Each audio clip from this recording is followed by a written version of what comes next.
Cameron, here at Aspen Dental, when somebody comes in and they say to you, you know what, I've had enough of my teeth, and you were just saying you've had people as young as 20 say this, which is pretty horrific, up to, you know, fairly old people. Your first reaction is going to be, all right, well, okay, yes, we can put that on the back burner, but first of all, let's do everything that we can to try and save these teeth. That's the immediate response. Absolutely. I mean, as dentists, we know best what's savable and what's not. Right. And, you know, sometimes you're right, it may be that tooth isn't savable, but sometimes it's very savable. It's just, we just need to talk through the process. You may have heard things, and let us help you understand what would be in your best interest with the teeth that we can still save. Well, little counselling goes a long way, even if it is with dentistry, right? Absolutely. So, but having said that, so first of all, of course, you're going to try and save everything that you can. But every now and then you are going to have somebody who, A, does need all the teeth extracting for whatever reason, medical or whatever. Or B, you've got somebody who has had them all extracted and now they already have dentures. What are the options for these people? Because eating, as far as I can remember from my own, you know, elderly grandparents, eating with dentures is not always easy. Yeah, I mean, there are some people that have gotten used to it and are very happy, and we're thrilled when that happens. Right. But more often than not, there's at least one of the two dentures that doesn't stay in place, and particularly with men, they just don't wear them. Oh dear. Because if they're not going to fit, they just don't wear them, and they learn to eat without them. But they have to adapt, and so they have to overcome it. So, yes, there are options, whether if they're missing... It's not 50 years ago when you just had a bit of glue to throw at them. Nowadays, you do have things, don't you? Implants, for example. Yeah, absolutely. So the whole reason why the dentures don't stay in place is because your mouth has, your cheeks, your tongue, everything moves, and you're trying to get a piece of plastic, and it's nicer than that, but you know, a hockey puck to stay in your mouth.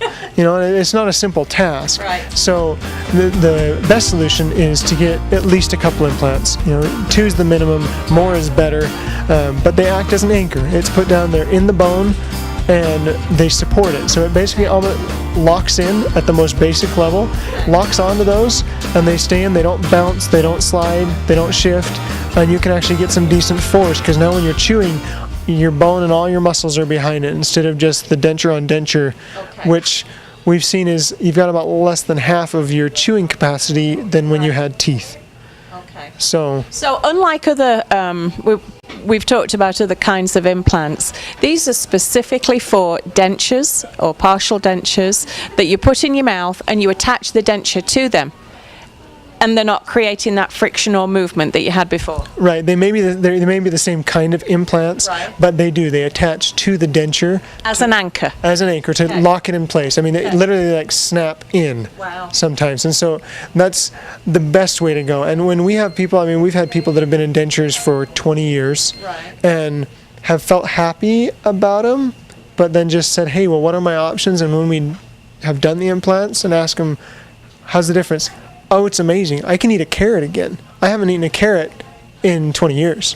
And it's just, then they're really happy. Yeah, you get a part of your life back. You can eat all the stuff that you couldn't eat before. Right. You know, so it's a definite advantage, and it can get even better from there. You can even have dentures that are literally fixed in there and they never come out. I mean, you can go that far, but at least stabilizing the denture, it makes a world of a difference in the ability to chew, to go eat out with friends and not be worried that it's going to fall out, or something else that's just kind of humiliating. Right. You know, and so it definitely improves the quality of life. And also I'm thinking, I remember with my own grandmother that she used to get pieces of, it's pretty gross, but I mean, it's life, right? You're going to get pieces of food stuck underneath. That could cause all kinds of problems. Yeah, so the more stable they are, the better you're going to get. And you know, I often even think of it from a nutrition standpoint. That's what I studied in college. The better you can eat, the better you're going to stay healthy. And so if you're having to eliminate a lot of foods just because of how your teeth are, then that's a detriment to your health. If we can help you so you can eat those vegetables and those fruits or whatever it is that you avoid because of the dentures, I think that's a huge win. Not just for your smile or your pride, but for your whole body. For your health. Yeah. And that in itself has got to be huge.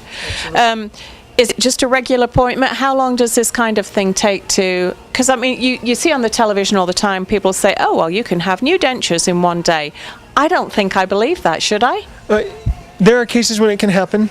I mean, depending on your personal situation, that we may be able to put a few in, and you can use the denture you have, we can modify it, and you can use it that day or pretty quick. Right. Other cases, if there's other things needed, that's not wise. We want to make sure the implant is solid. Right. Because if we start chewing on it too soon, it might fail, and that's a hassle. It's Right. more expensive. So we'd advise each person on an individual basis, based on their situation, if there needs to be a wait time, how long that might need to be. Right. Because we want to make sure that you do it right the first time, and then you're done. Yeah. As with everything in life, let's do it right the first time. So when you come in here to Aspen Dental and see Dr. Cameron and all the dentists and the staff here, they're not going to make empty, really quite stupid promises. You're going to come in here, you're going to get an evaluation, you're going to get counselling on what you need for your specific situation. And really an honest opinion. You're not out here just, going, here's somebody coming in, let's make thousands on this person. That's not happening. People come in here and you deal with them honestly. Well, yeah, I mean, we treat you as if you're part of our family. Right. We're going to do something, we want it to last. We want you to be part of our family for as long as you're living here. I mean, we want you to be comfortable, and we're going to be the ones that follow up and take care of what we do. Right. So we want to make sure it's right. Yeah. So just a great place. Should you find that you need something like this, and people do, either old or young, sometimes you're going to need this kind of procedure, come into Aspen Dental and see Dr. Cameron. How do we get a hold of you? So just give us a call at 753-4400 or visit our website, aspendds.com, whatever's easier for you, and we'll get you started. They will get you started. They'll also get you taken care of and finished. Just a wonderful place to get these problems taken care of. Thanks, Dr. Cameron. Thank you.